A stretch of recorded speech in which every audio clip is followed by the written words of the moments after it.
Fiesta sa barangay. Maraming pagkain, maraming inuman.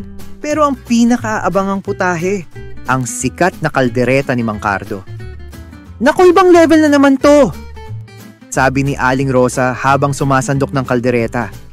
Sarap no? Laging malambot ang karne. Sagot ni Mang Cardo, sabay kindat. Pero may isang problema. Wala ni isang kapitbahay ang nakakita kung kailan siya bumili ng kambing. Cardo, saan mo binili itong karne?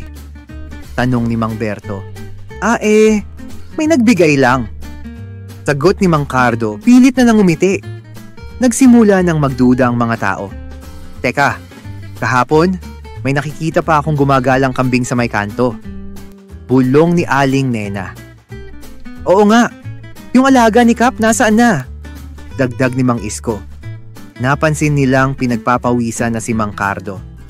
Biglang tumunog ang mikropono sa plaza. Pakialam sa may nakakita sa kambing ni Kapitan? Naglaho kaninang umaga. Napatigil ang lahat.